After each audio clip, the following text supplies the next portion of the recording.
Kidlat News Updates. Mga balita ngayon, bangkang pangisda ng Pilipinas hinaras ng mga barko ng China sa Baho de Masinloc. Ginang patay, anak sugatan ng pagsasaksakin sila ng kanilang padre de pamilya sa Bukidnon. 7 hold-upper arestado sa Quezon City. Ako po si Cesar Soriano para ihatid ang mga nangungunang balita sa buong kapuluan.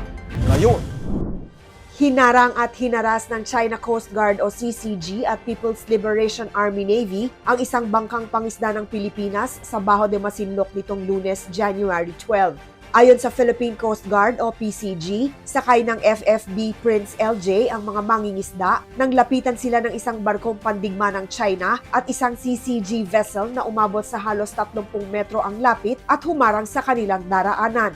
Ginamitan pa umano sila ng alarm siren ng CCG upang itaboy sa kanilang ruta dahilan upang magbago ng direksyon ng mga mangingisdang Pilipino. Agad namang rumesponde ang PCG sakay ng BRP Cape San Agustin at sinigurong ligtas ang mga mangingisda na wala namang naiulat na nasaktan.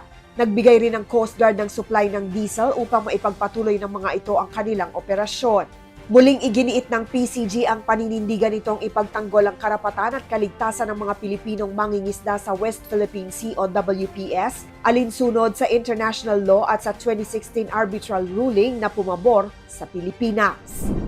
Patay ang isang ginang matapos pagsasaksakin ng sariling asawa habang sugatan naman ang kanilang anak sa nangyaring krimen sa Barangay Kiraon, Damulog, Bukidnon, Kamakalawa. Kinilala ang nasawing biktima na si alias Celia, 54 anyos at kanyang anak na si alias Jason, 34 anyos.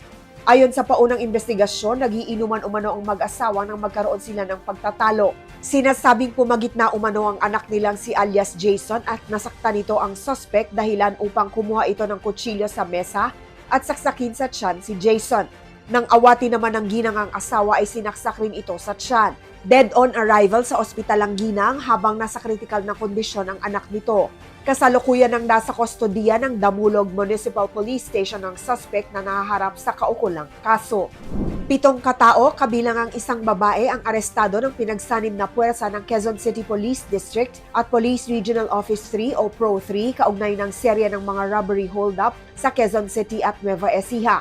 Nadakip ang mga suspect noong January 12 sa Barangay Greater Lagro, Quezon City matapos matunton sa pamamagitan ng GPS ang Mitsubishi L300 van na ginamit umano sa mga krimen, kabilang ang mga hold-upper sa gasolinahan sa Katipunan at Congressional Avenue at isa naman sa Alpha Mart sa Jaen, Nueva Ecija. Nasamsam mula sa mga suspect ang isang steel vault, power tools, cellphone, isang pistola, isang shotgun, mga bala, cash, gayon rin ang hinihinalang shabu at ang ginamit na sasakyan sa pang-hold up.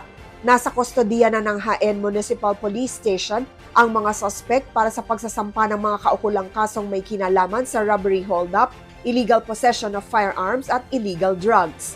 Para sa Kidlat News Channel, ako si Rosalyn Sinchonko, nag-uulat. ako po si Cesar Soriano kasama nyo sa bawat pagbuto ng balita.